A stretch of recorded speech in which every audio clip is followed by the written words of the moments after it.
రాజీవ్ గాంధీ జయంతిని పురస్కరించుకుని సిద్దిపేటలోని ఆయన విగ్రహానికి కాంగ్రెస్ నాయకులు పూలమాలలు వేసి నివాళులు అర్పించారు.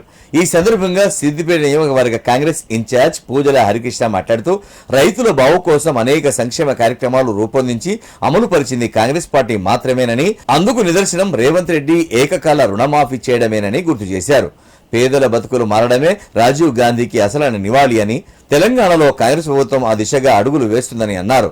దేశ భవిష్యత్తు యువత చేతుల్లోనే ఉందని నమ్మి 18 సంవత్సరాలకే యువతకు ఓటు హక్కు కల్పించిన ఘనత రాజీవ్ గాంధీకే దక్కుతుందన్నారు. ఈ కార్యక్రమంలో కాంగ్రెస్ నాయకులు గంప మహేందర్, దోస అంజయ్య, బొమ్మల యాదగిరి, ముద్దం లక్ష్మి, రజని, సనా పాల్గొన్నారు. భారతరత్న పెద్దలు రాజీవ్ గాంధీ గారి జయంతి సందర్భంగా సిద్దిపేట కాంగ్రెస్ పార్టీ ఆధ్వర్యంలో ఈరోజు ఘనంగా నివాళులు అర్పించడం జరిగింది. రాజీవ్ గాంధీ గారి ఆలోచన 21వ శతాబ్దంలో భారతదేశంను ముందుంచాలనే ఉద్దేశంతోనే ఆనాడు యువతకు పెద్దపీట వేస్తూ స్వతంత్ర ఉద్యమాల నుంచి మొదలు పెడితే ఇప్పటి వరకు కూడా యువత ద్వారానే భారతదేశం అభివృద్ధి చెందుతుందని ముందే ఆలోచించి యువతకు 18 సంవత్సరాలకే ఓటకు కల్పించి స్థానిక ఎన్నికల్లో పోటీ చేసే అర్హత కల్పించినటువంటి గొప్ప నాయకుడు రాజీవ్ గాంధీ గారు. ఆ రోజు రాజీవ్ గాంధీ గారు యువతకు పెద్దపీట వేయడం వల్లనే ఈరోజు యువత అన్ని రంగాల్లో ముందుండి భారతదేశ చరిత్రను, భారతదేశ ప్రకృతిని ప్రపంచ దేశాల్లో చాటి చెప్పడం జరుగుతూ ఉంది.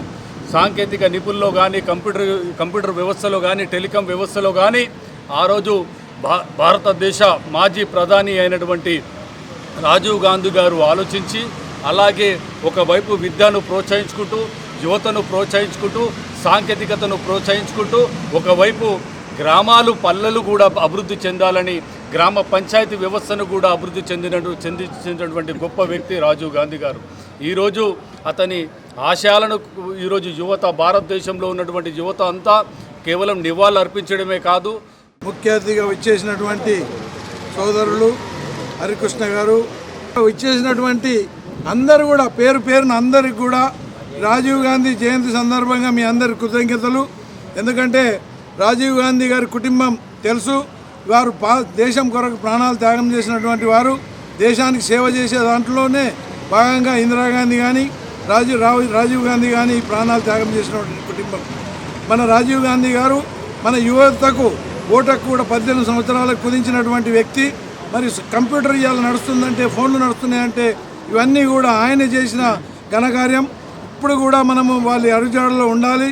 మరి సిద్దిపేటలో నిజంగా కూడా ఈసారి మన కాంగ్రెస్ పార్టీ జెండా ఎగరేయాలని చెప్పి ఇక్కడికి ఇచ్చేసిన మీ అందరితోని మనవి చేస్తూ ఉన్నాను. అలాగే ప్రతి సంవత్సరం కూడా వచ్చే సంవత్సరం